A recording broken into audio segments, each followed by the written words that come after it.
All right, guys, welcome back to the Crazy Juicy Love podcast. I have a real special guest. His name is Maddox, all the way from Texas. How are you doing, Maddox? Well, I'm doing good. I got my cowboy boots on. I know you do. No, I don't really talk like that. But for the sake of the audience, we'll play with them a little bit. All Texans don't wear cowboy hats and talk like that.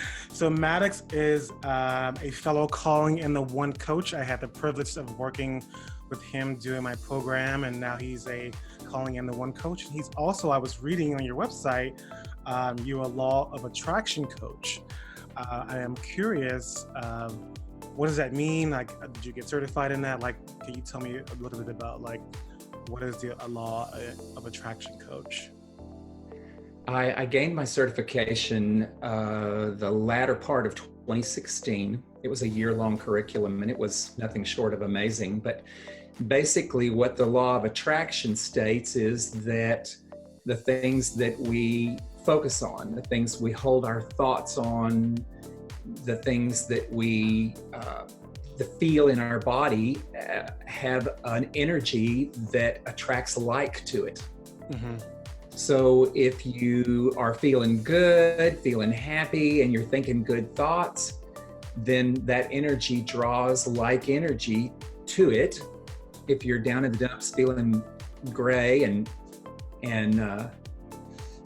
got a lot of negative self-talk, then that energy draws energy to it that is like it. And so the law of attraction is basically about learning how to monitor and very carefully select the things that we fill our mind with. And it's, the law of attraction was a big part of the movie The Secret that was made such big fame here a few years ago. And I think that we know now we've taken it a little bit further than what they talked about in The Secret. And, there were a lot of people that thought, wow, I can just sit on my sofa and visualize a new Maserati in my driveway and it'll show up. Well, right.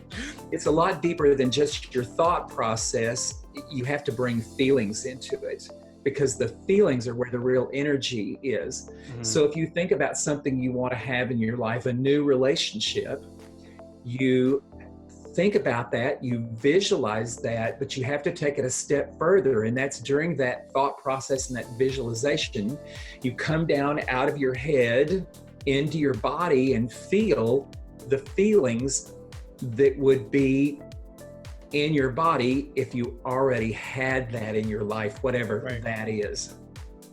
Right. And it's the feelings that generate the energy that does the manifesting. I'm oversimplifying to some degree. It's a process that has a certain amount of simplicity to it, and then there's some subtle nuances that have a little bit of complexity at the same time.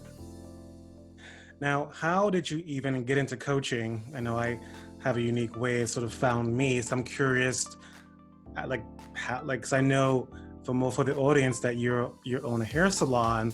So how did something like coaching even was a thought of, like, maybe a career for you?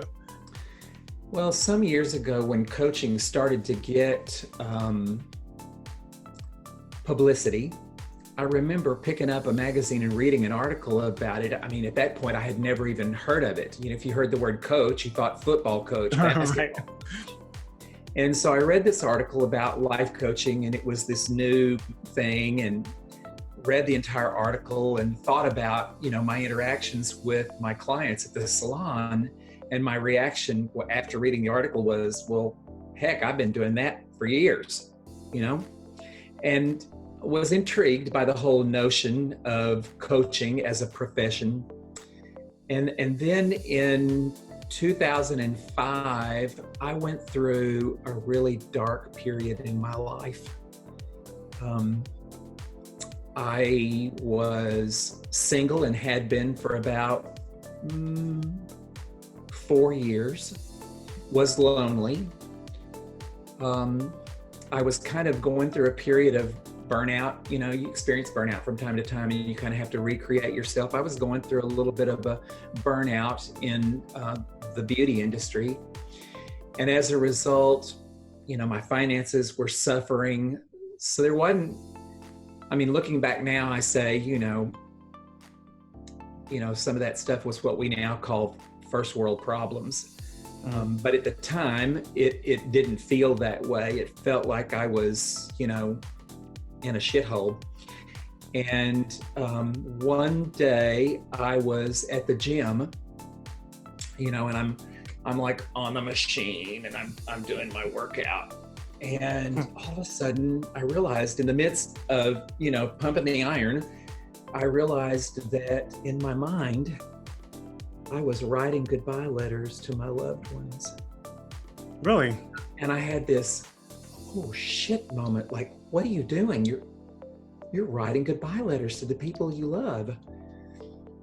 And it was like a defining moment in my life. I stopped pumping iron, and I'm sitting there on the machine, and this little voice in my head said, Maddox, you either have to change or die.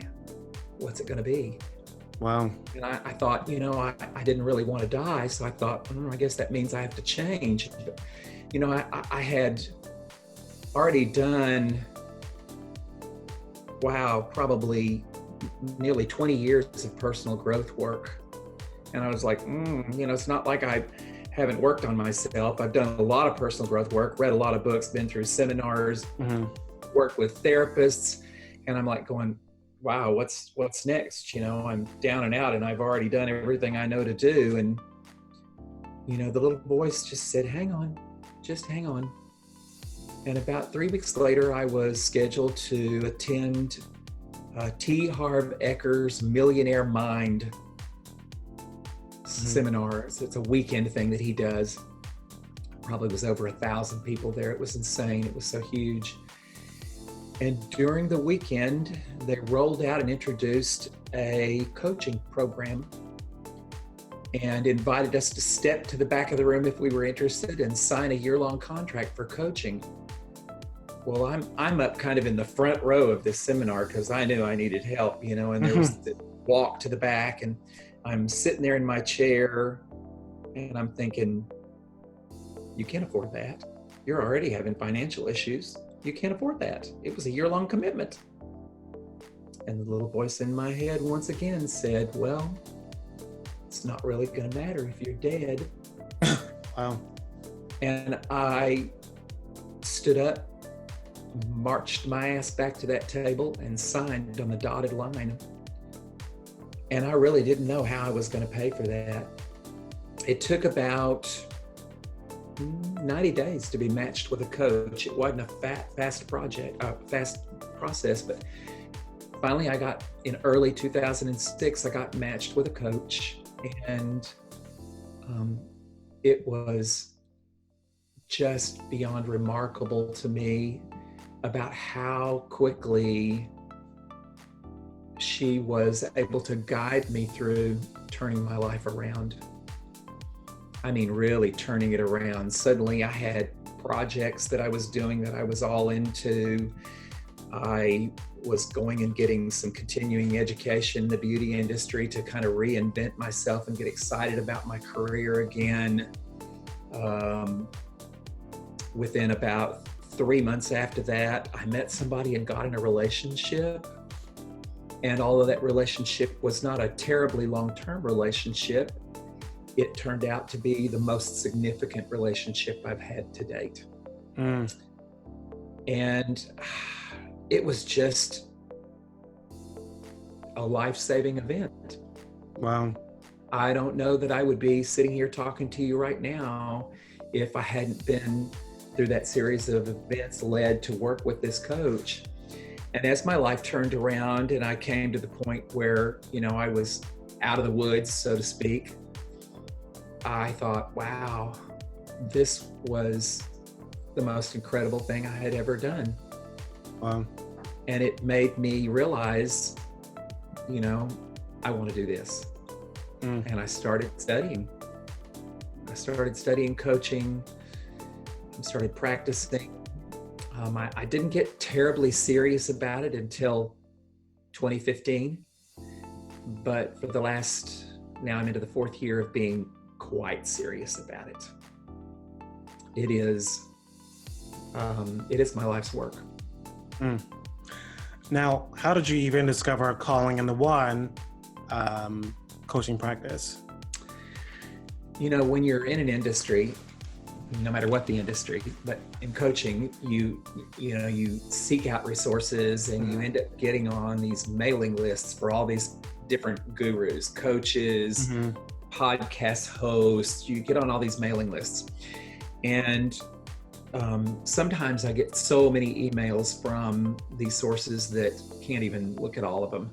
So they just get deleted unless there's a subject line that catches my eye. And I was going through my emails one day last year in the spring, and there was a subject line that caught my eye.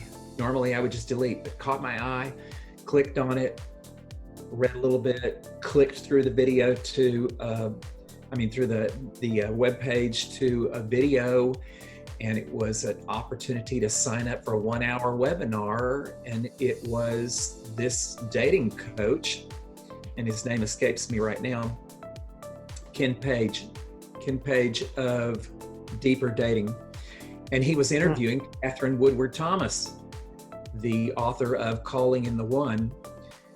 And I could hardly get through the hour-long webinar. I was so excited. It just, every cell in my entire being was screaming, "This is for you, this is for you." And yes.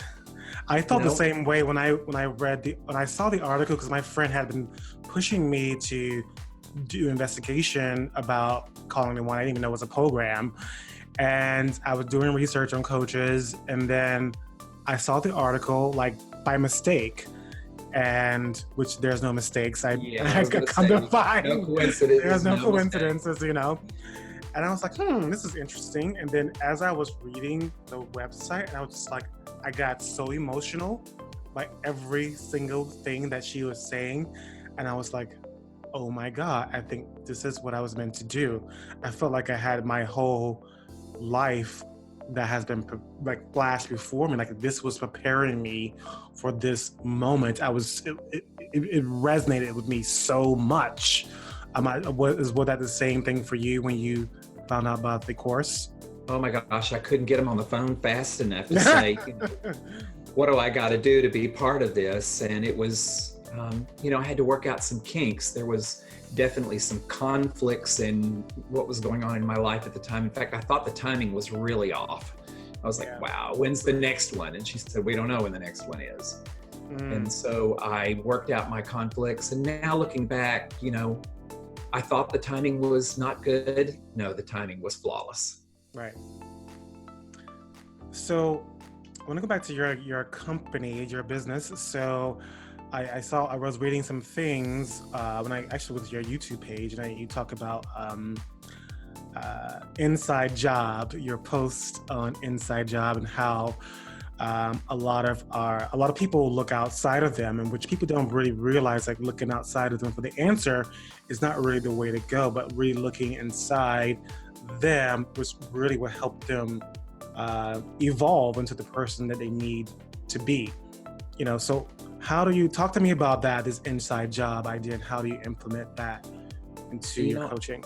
In my own life, I have come to realize that life is an inside job, yet the vast majority of us are out here in the external world, trying to find everything we're trying to find, and it's not out there. It's never out there. It's always in here. We spend our life looking for love, and the old song, looking for love in all the wrong places. Right. I spent decades looking for love in the external world, and I never found it. I found representations, things that looked and felt for a period of time like love. Looking back, no, not so much. When life really changed dramatically was when I went within and I found love within. Right. It's I will say that it is my personal belief that, and there's a lot of people that, may think this is hooey, and that's fine, but I believe that self-love is the keys to the kingdom, or the key to the kingdom. That it opens up every door in the universe that we want to open. But it's a very misunderstood thing. A lot of people think, well, I love myself. And, there was a time when I thought I loved myself, but, when you really go in and start to look at what's really there,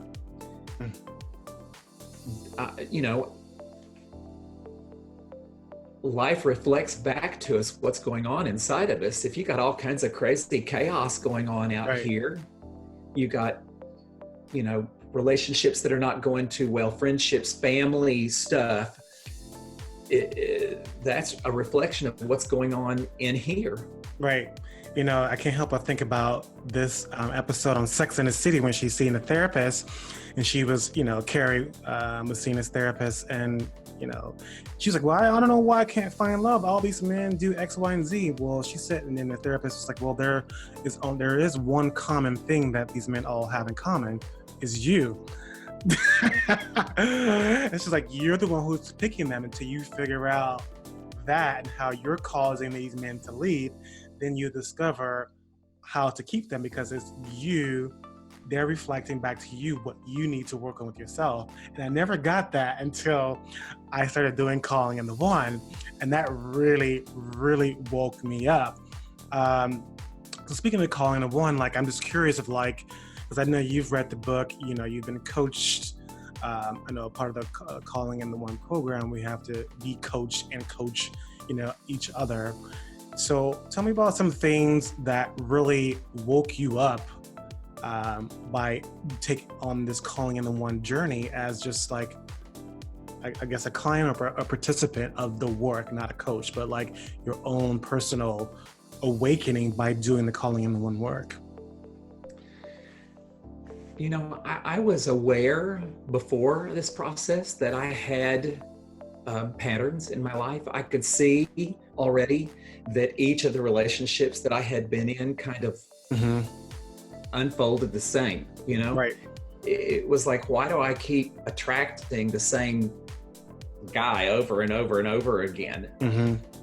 But I didn't know what to do with that. I could see that I could stand in accountability, and know that the source was me because I was the common denominator, and I could see the pattern, how it was playing out again and again and again. But I didn't have enough knowledge or awareness to figure out exactly what I was doing to do that. Right. In fact, a number of years ago, after the last relationship, I was like, okay, I can't do this anymore. I'm backing out of the whole relationship arena, and I'm going to just focus on me and work on me until I figure this out. And it was slow and go. I'm not exaggerating when I say a decade passed. Yeah. And it wasn't until I entered into the Calling in the One process that I began to get clarity on, on a deeper level of who I was being and how I was showing up in the world that was generating these relationships, that was attracting. I got more clear on how the men that I would get involved with were, it's not so hard. I didn't finish that sentence, but it's not so hard to get a coaching client to see how others are reflecting back to them the way they operate in the life, in the world. But going to the next level and seeing how somebody in your life is reflecting back to you your relationship with you. Right. There's a certain percentage of people that are aware of that first layer, what you sow, you reap. That's part of the law of attraction. What you put out there comes back to you. But what I find often astonishes clients. And I think this was a big piece for me as I went through Calling in the One as a participant, as a client myself, so to speak, was looking at the way people were treating me and having to own and realize that it was reflecting back to me the way I treat myself. That was friggin' painful, I just gotta say. Right. So what specifically, how was it these relationships, particularly like romantically, what were they reflecting back to you that you needed to work on with yourself? Every single man that I've been in a relationship with has been completely emotionally unavailable. Wow. And there was a point a few years ago where I realized, oh shit, it's you that's emotionally unavailable.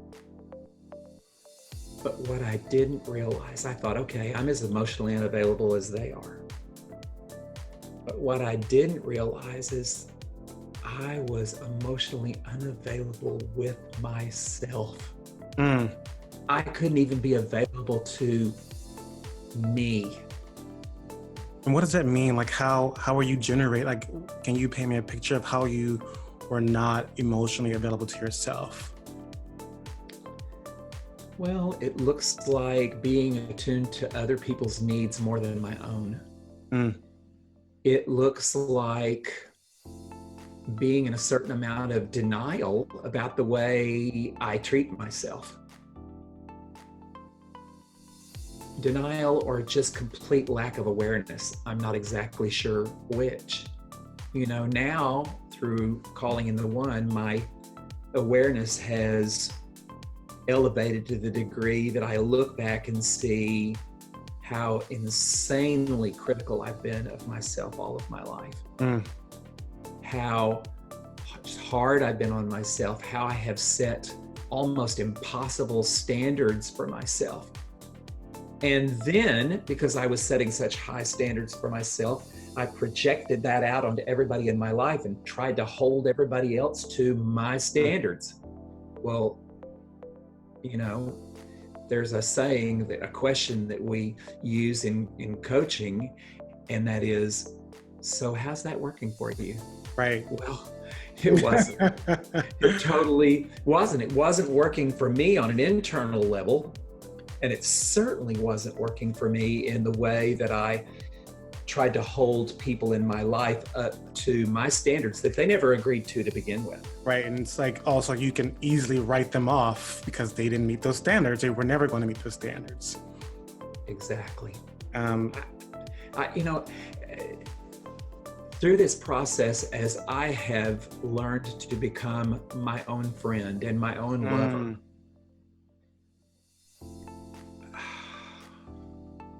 it's changed the way everybody in life relates to me. And I'm talking just in the last 6 months, there's been a massive shift. I got a cat that I have had for 14 and a half years. And for the first 14 years, I would tell you, we had a love-hate relationship. In the last 6 months, the hate has gone from our relationship. What do you mean? Like, what did the cat start to do? Like, what was the cat before and how is it now? You know, she was responding to me. She was reflecting back to me my relationship with me. In other words, I look back now and realize I had a love-hate relationship with myself. Were there certain aspects of myself that I loved? Yes.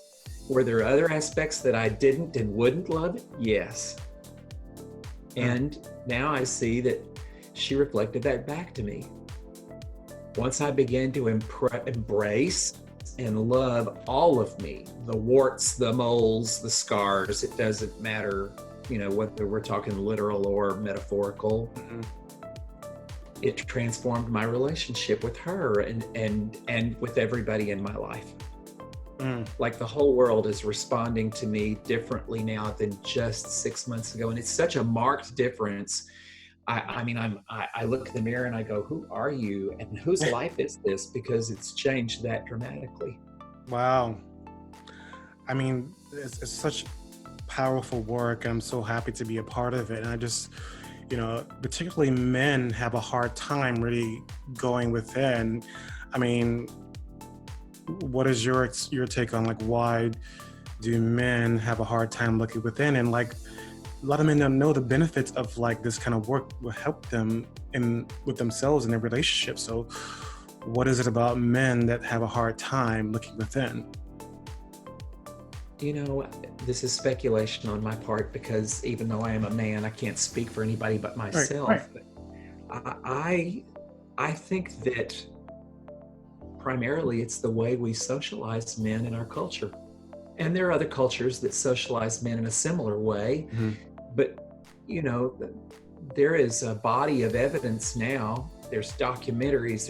There's so much on the market right now about toxic masculinity and about all kinds of ways that men are socialized in this society that send us messages that it's not okay to be in touch with our feelings. It's not okay to share our feelings, to talk about those things. It's not okay to express our emotions. And this is literally, quite literally, I'm not speaking figuratively, this is killing us. Yeah, it's hurting men a lot. And it's like really prevalent in the world. Like all these men are being, up to the forefront of like,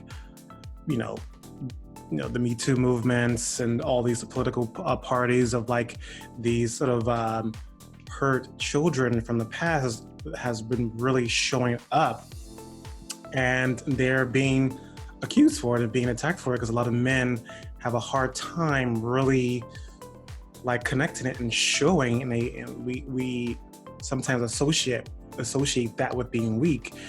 And I was talking to Jennifer Butler. She was also calling in the one, and how she was saying, no, it's like, it's the way I feel too. Like, a man who can show both sides is so much more powerful and so much more connected and so much more connected to everyone.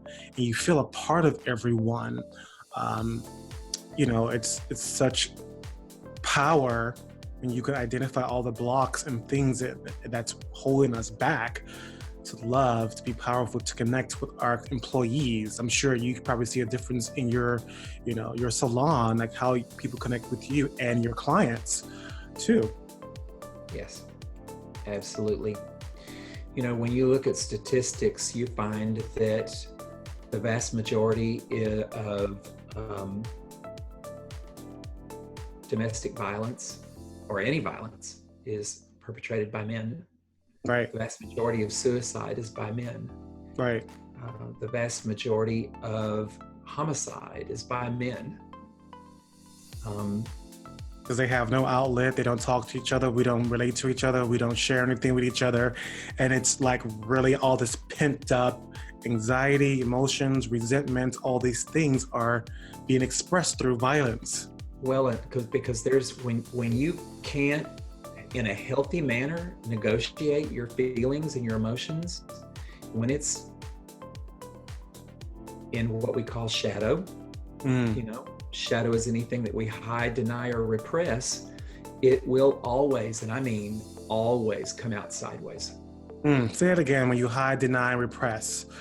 Wow. That is the definition of the shadow, the darkness. And we all have darkness within us. We all have light and dark. But when we are in denial of our darkness, it grows in power. But darkness can't survive in the light of consciousness. Right. In that time period back in 2005 that I spoke of earlier, when I was contemplating leaving the planet, I was writing goodbye notes to my loved ones. I shared that with somebody in my life. And the interesting thing that I realized was, studies show that people who commit suicide rarely talk about it. Right. People who talk about it rarely commit suicide. There's a correlation there. When we speak of it, if you're feeling suicidal and you talk to somebody on a hotline, a friend, a family member, the minute you give it a voice and put it out into the world, it dissipates, because darkness cannot survive in the light of consciousness. It dissipates. You know, Daddy would say it's like a popcorn fart in a windstorm. That's a Southern thing for those who have not visited Texas. But there's some truth to that, you know? Wow. And I'm going to give a plug for anybody that is listening and interested. I'm part of a global organization called the Mankind Project. And you can look that up at mkp.org. And it's an organization that is about creating space for men to get in touch with their feelings and to talk about in safe spaces what's going on with them. It's about learning a deeper level of integrity and becoming better men, better husbands, better fathers, better children, better men in general. But a lot of the work that we do in the Mankind Project is looking at our shadows and working to bring that darkness into the light of consciousness. Right. I mean, there are a lot of, they're starting to become smaller groups. There's a friend of mine, he created a group called the Male Inquiry. And then there's, I'm not sure about in Texas, but I'm not, or are you familiar with the book called No More Mr. Nice Guy? There's a, heard of that. No. Yeah, it's a really good book. It's about men, basically saying being a nice guy is basically you're deceiving someone. It's like a mask that men wear when they say they're nice. They're basically manipulating you, and you don't really get what you want. So it's really debuckling all the masks that men wear, and it gives you exercises what you could do or to be a more authentic, more emotional, connected man. And in New York, there's a meetup called the No More Mr. Nice Guy. And so it's a short book, but there's a lot of like small chapters with a lot of exercises, and these men get together to really talk about all the darkness, all the masks that we men wear that are keeping us from having healthy love with wives, with gay men, or with their children. So it's a little momentum that's happening, but we still have a long way to go as men. We do have a long way to go. I believe that we are in something now as men that's kind of the equivalent of what women's lib or the feminist movement for women were way behind. But I believe with as much publicity that is happening now, documentaries, books, talk shows, TED Talks, and the varying different podcasts. Order of Men, I think, is one. There's Man Talks is another. We're starting to wake up as a population of men. We are starting to wake up and realize that if we're going to be happy and healthy, we have to do life differently. Yeah. And once again, I'll go back to our very beginning of our conversation. It's an inside job. Yeah. So things have to change in here before they change out here. What is the quote what Catherine says? When you alter your relationship with yourself, then the world around you alternates with you accordingly. Yes. There are many ways to say this. I studied under a man named Luke Tice a number of years ago. He's passed since then. And he always said that any meaningful and lasting change has to happen on the inside first and then work its way outward. Yeah. Wow. And the thing I love about the way he spoke of that is the key words for me were meaningful and lasting. And this explains why something as simple as a diet doesn't work. We look all around us and we see people who diet, they get thin and then they get fat again, and then they get thin and they get fat again. And what's missing there is the meaningful and lasting part. because they're changing things on the external world and they're not changing what's going on that's generating the issue to begin with. Right. That's an example, because that'll apply to anything. Right. Wow. Yeah. I mean, it's so true. I know someone who's, going through a lot of extensive, weight loss and surgery. And I'm just like, listen, until you deal with what's going on inside, does it matter how much weight you lose, how much, surgery you have, you still don't love yourself for who you are right now. And which means that's a temporary fix. Right, it's a temporary fix. Yeah. So I want to go back to in your experience of having a coach, from that first moment when that coach helped you in such a tremendous way. Like, what a specific area were you working on? Like, how was life before, and what did that coach do or say that shifted your mind, that got you into action around the goal or the situation in your life? This has been 13 years ago now, so my memory may not be as keen as it needs to be. That's okay. To find what you've asked, but looking back, what my memory says, and this is not as specific, it may be a little bit vague, but I recall that one of the things that she directed me and coached me to do was to stop focusing on what was wrong in my life, what was missing in my life, what I was unhappy about. She coached me to focus on what was working, what I was happy about, what was good in my life, and what was worth living. And that was huge. I mean, why was that important? Why was that important? Well, for a couple of different reasons. It's like gratitude. It's really hard to be down in the dumps and be unhappy when you are really looking at the things that you're grateful for. It's really hard to be down in the dumps when you start to focus on the people in your life that actually love you.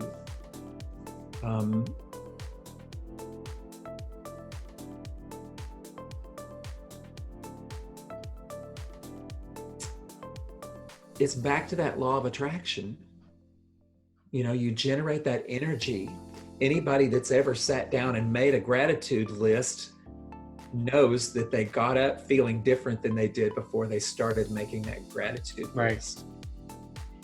And that is the law of attraction. You fill your mind. I'm not saying be a Pollyanna. I'm not saying be in denial. If you've got something that's going on in your life, you've got a health condition, or you've got a toxic relationship in your life that you need to deal with in some way, whether it's set boundaries or end the relationship. The law of attraction is not about sticking your head in the sand and telling yourself that everything's all beautiful and wonderful. That's not it at all. But there is a point where you do spend more time. You can identify and look at the things that are not working, but you spend more time focused on the things that are working. Because that energy generates more things that will work. Like attracts like. We've heard this in so many ways in our lives. Birds of a feather flock together. Right. There's so many cliches and sayings in our culture that reflect that, bring that to light. What you put out there comes back to you, the boomerang effect. Right. You hear people say, oh, that's going to come back and bite him on the ass. There's a gazillion ways that the law of attraction is spoken of, and that is, yes, what you put out there comes back to you. So be thinking about what you're putting out there. Well, thank you. So I'm interested in knowing what was one of your most rewarding moments with a client? Like, how was their life before, and like when they got the shift in themselves, and how is their life now? And it just moved you. Probably the most profound experience that I've had with a client is a client I'm currently working with. I've known her for a long time, a number of years, probably over a decade. And over a period of time, I was just observing her light getting dimmer and dimmer. And one day I just couldn't stay silent anymore. I was with her and I just said permission to speak freely, and she was like, sure. And I said, I'm concerned about you. I've known you for over a decade, and I've just watched your light get dimmer and dimmer and dimmer. And I said, do you know what I'm referring to? And she said, yes. And she had gone to doctors, had every kind of test in the book run, couldn't find anything wrong with her, couldn't offer her anything at all. She had been to counselors, really didn't have much to offer either. And she said to me, I don't know where to turn. I don't know where to turn. She said, nobody seems to understand what I'm experiencing. They just don't, when I talk about it, they just don't get it. And I said, I get it. And I was gonna say, what is the it? I don't know if you can share. She was dying. She was dying, even though doctors couldn't find anything wrong with her. It was like, I don't necessarily see auras, but I'm an empath and I have a certain psychic ability, and I was literally feeling the life force gradually leaving her body, leaving her being. And I asked her, will you go on a little journey with me, an imaginary journey? And she said, sure. So I had her close her eyes, and I projected her back, in time to 10 years ago, and just had her just look at what her life was like 10 years ago and make some middle notes about her life, her health, her well-being, just where she was. And then I brought her forward to 5 years ago and had her do the same thing. Then I brought her to the current time and had her assess where she was now in her overall health and well-being. And then I projected her into the future, 5 years, same thing. And then 10 years, same thing. And, once again, a lot of people won't get this, but this is not anything I'd ever done before. This is something that I just channel some of this stuff. Comes from a higher place than me. And after she had visited all 5 places, I just said, okay, open your eyes now. She did. And I said, now tell me, where were you 10 years ago? And what had changed when you came 5 years forward? What had changed now in the present moment from 5 and 10 years ago? She clued me in and told me everything that she experienced and saw. Now I said, that projection out 5 years and 10 years into the future, if you don't change anything and stay on the same trajectory that you saw in the past 10 years, where will you be in 5 years? She didn't hesitate. She said, I'll be incapacitated. And I said, and where will you be in 10 years? And she said, I'll be dead. Wow. She knew that. I knew that. And in that moment, we both had this knowledge that if something didn't change, she wouldn't be with us for a whole lot longer. And I said, I'm going to be real honest with you and tell you, I don't particularly have experience with what I think you're going through. but I understand where you are. I understand what you're going through. And I believe I can help you. Because it's not about me. You know, I just get out of the way and let all of the energy come from that higher power, whether you believe in God or source or the universe or whatever label you want to put on it. We have been working together now for 9 months. And it has been an amazing journey. You know, when we started working, she was in the depths of survival mode. And she is no longer surviving. And she is no longer a survivor. You will not hear those words out of her mouth. She is now thriving. And if you ask, she will tell you she is a thriver. Wow. And with every time I speak to her, I'm watching her light get brighter and brighter and brighter. And what are some of the things she's doing to expand that light? Or what do you have her doing? Probably the most important thing that I'm having her do is learning to love herself. She has given it all away her entire life.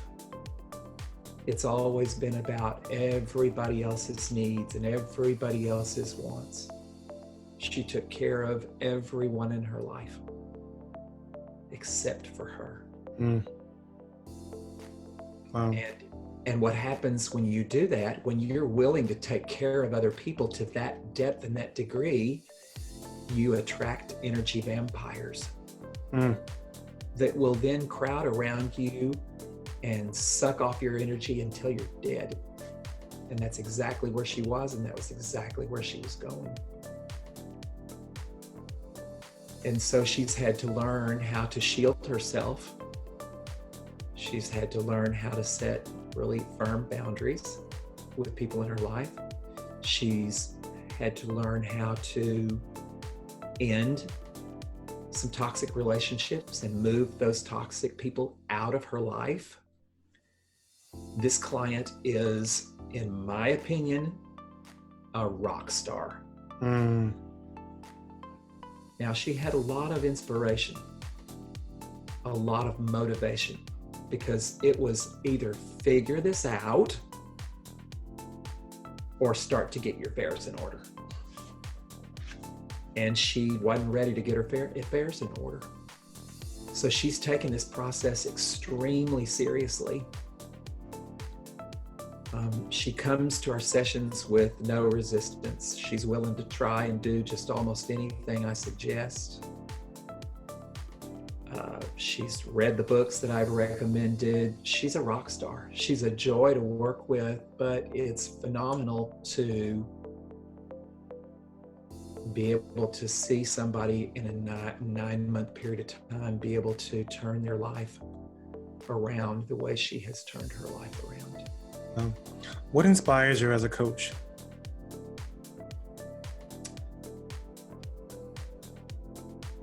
I think the thing that inspires me the most is seeing people get what they want in life. And I don't mean from a material standpoint necessarily, but we all have dreams. And to be able to help a client define what those dreams are and then begin to live from a space. It's never about how are you going to do that. It's always about who do you have to be in life right now to realize that dream that you're visualizing 3 years down the road. It's never about doing. It is always about being. Now, I'm not saying you don't do. There is action required. But once again, that inside job, we so quickly go into the doingness because that's the way we've been socialized. Take action, take massive action. You read this on books, you hear this from inspirational people, take massive action. Well, action is required, but in the world I live in, it starts with who you are first. Who are you, who are you being? What is the beingness? And the beingness generates the doing. And it comes in the form of inspiration rather than just striking out there and doing massive action.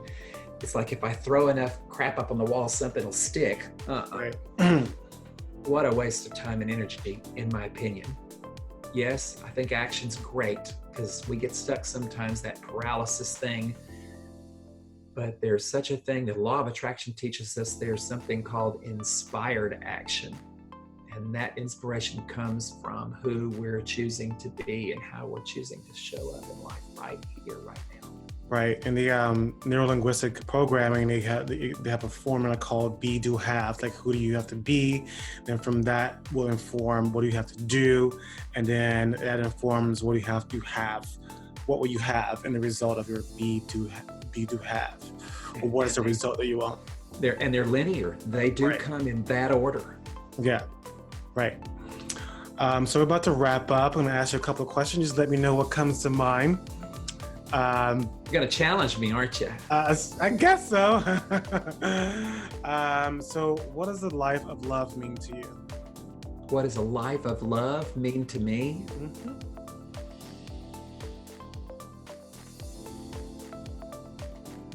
You know, if I were going to boil it down in a nutshell to one phrase, I would say, for me, it is being with someone that truly gets me.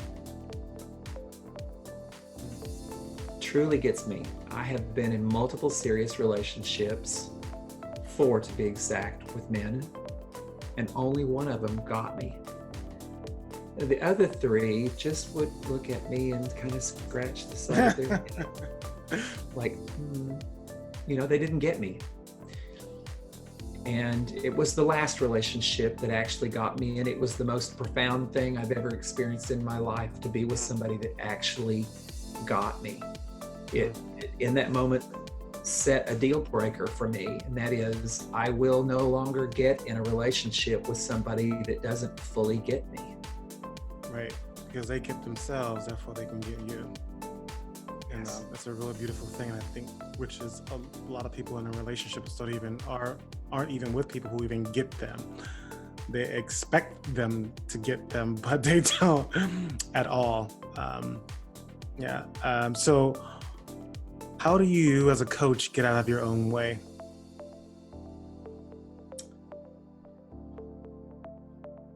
You know, I would say that it is about releasing my ego or my own agenda.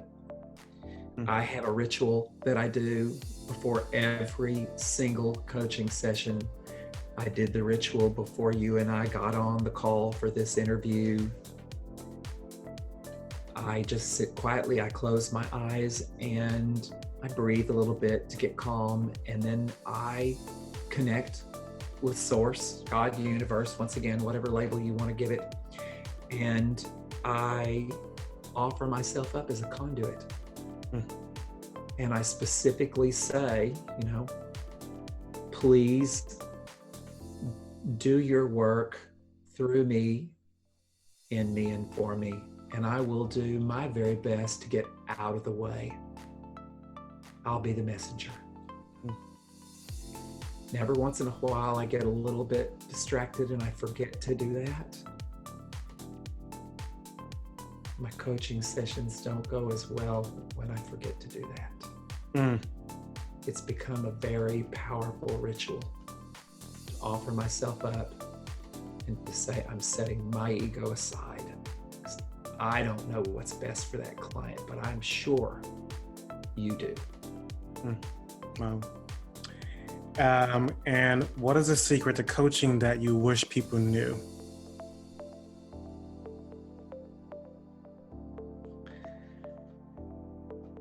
It's not about setting goals and strategies. That's where so many people in our industry go. I mean, not that you can't do that, but the bottom line, there has to be a foundation built before you build the house or before you build the launch pad for the rocket. There's got to be a platform that rocket rests on before it can take off.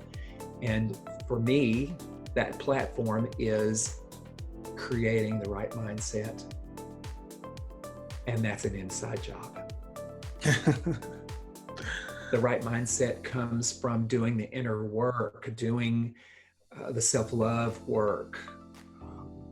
In the law of attraction, all the training that I received, we were continually told that 1 hour of inner work is the equivalent of 7 hours of external work.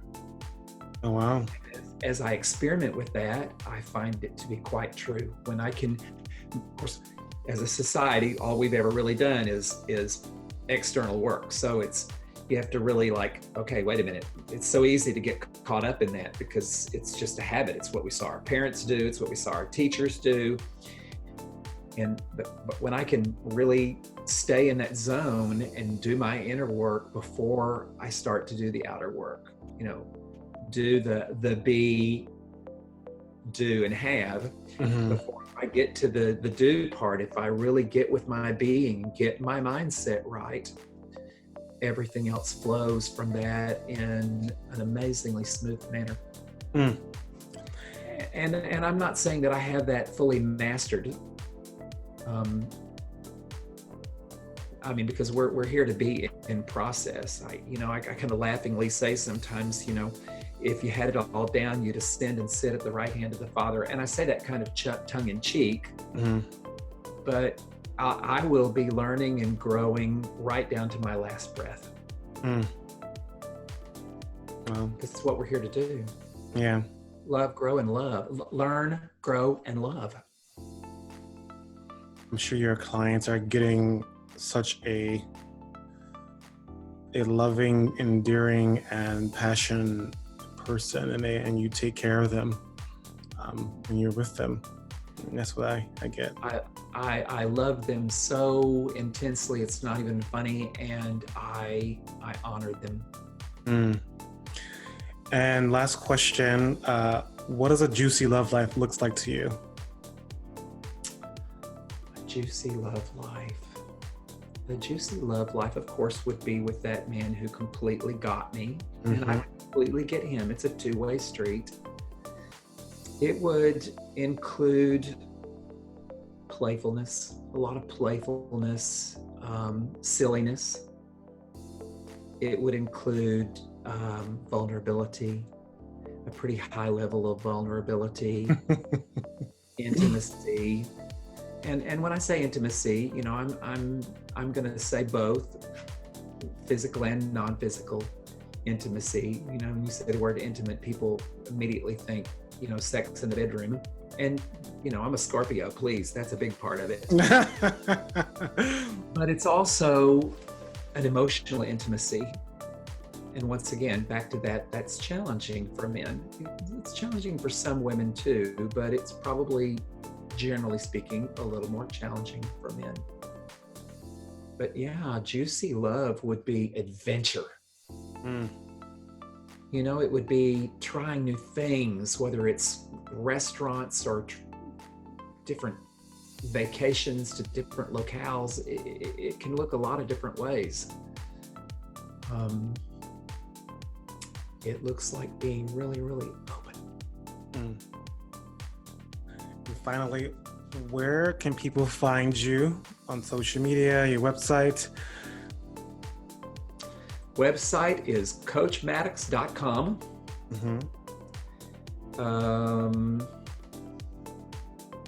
On Facebook, I'm Maddox. So those of you, that want to make sense of that, Maddox is actually my last name. But it's what I go by. I'm kind of like Prince, Cher. I have one name. I didn't legally change it. I just don't tell anybody my first name, because if I did, I'd have to kill them. And on Instagram, you're Coach Maddox as well. Okay. All right. Well, Maddox, thank you so much for being on the show. And again, I just want to acknowledge you for just the great work that you're doing and just the immense passion and love that you have for people.